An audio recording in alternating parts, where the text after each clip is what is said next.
भाजपा नेता एवं नगर परिषद मनाली के अध्यक्ष चमन कपूर ने आरोप लगाया है कि प्रदेश की कांग्रेस सरकार प्रभावितों को 7 लाख का झूठा सपना दिखाकर अब उन्हें भूल गई है। ना तो प्रभावितों को राहत राशि मिली है और ना ही घर बनाने के लिए जमीन दी जा रही है।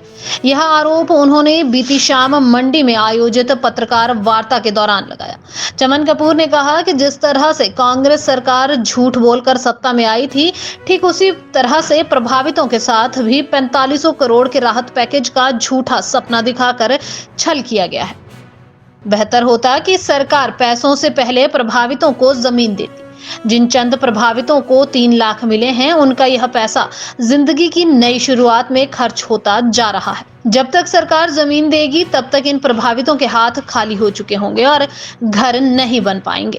और 7 लाख किसी को नहीं मिला। 3 लाख अगर किसी को मिल भी गया है तो उसको अपनी सुविधाओं के लिए, क्योंकि वो तो क्वार्टर में रह रहे हैं, वो तो सब कुछ गवा चुके हैं, तो उसको अपनी सुविधाओं के लिए वो टीवी भी खरीद लेगा, बच्चों के कपड़े भी खरीद लेगा और राशन भी खरीदेगा और स्कूल की किताबें भी खरीदेगा। जब तक सरकार ज़मीन देगी तब तक वो 3 लाख रुपए ख़त्म हो चुका होगा और फिर हाथ खड़े होंगे। तो मेरा कहने का मतलब ये है कि सरकार को हमने पहले भी गुराह लगाई थी और माननीय जयराम ठाकुर जी ने कई बार कहा कि सरकार को जो है वो पहले, सबसे पहले ज़मीन का प्रावधान करना चाहिए, बेसिक प्रावधान करना चाहिए कि ज़मीन का प्रावधान अगर कर दिया जाए तो उसके बाद जो है पैसे देने चाहिए और उन पैसों से जो है कम से कम एक कमरा तो बना ले और उस कमरे में अपनी ज़िंदगी शुरू तो करे।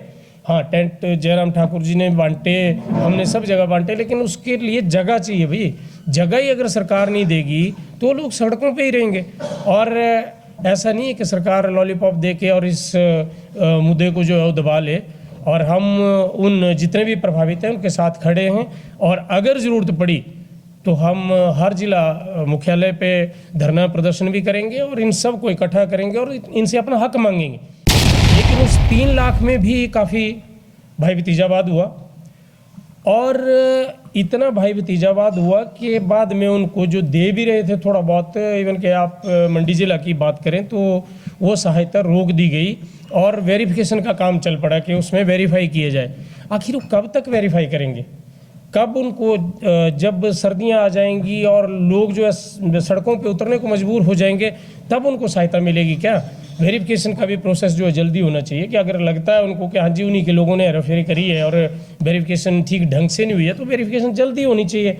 और 3 लाख के भी कईयों को चेक दिए हुए जो अभी तक पास नहीं हुए। आपदा के टाइम में पूर्व मुख्यमंत्री जयराम ठाकुर एक पहले आदमी थे, पहले शख्स थे जो दिल्ली पहुँचे और दिल्ली माननीय राष्ट्रीय अध्यक्ष जगत प्रकाश नड्डा जी से मिले, अमित शाह जी से मिले और जिन से मिल सकते थे उनसे मिले और वहाँ से उन्होंने बजट ले आया, बजट मुहैया करवाया। उसी को अनाउंस करके उन्होंने 4500 करोड़ रुपये जितना भी था कि लोगों को राहत राशि देंगे, लेकिन अभी तक भी वो ढंग से बजट जो है बांटा नहीं। पर गाना ये गाया कि जी हमें तो सेंटर से कोई सहायता नहीं मिली, तो अपने खेत तो लगे नहीं है किसी के भी, और ना ही कोई इतना बड़ा इनकम का सोर्स इन्होंने पैदा किया कि उससे पैसे आ जाएंगे। तो मैं तो थैंकफुल हूँ कि पूर्व मुख्यमंत्री जयराम ठाकुर जी ने हिमाचल प्रदेश के लिए तब भी सोचा जब वो मुख्यमंत्री थे और अब भी उन्होंने जो है ये जितनी भी सहायता आई है सेंट्रल गवर्नमेंट से वो उन्होंने लाई हुई है। हमारी हिमाचल सरकार क्यों नहीं बोल पा रही है? क्योंकि बीच में जयराम जी का नाम आएगा कि जयराम जी ने सहायता दिलवाई हुई है, इसलिए वो बोल नहीं पा रहे हैं कि हाँ जी सेंट्रल गवर्नमेंट से इतनी सहायता आई, और अगर बोलें तो सेंट्रल गवर्नमेंट और भी उनको जो ज़रूरत पड़ेगी वो देगी।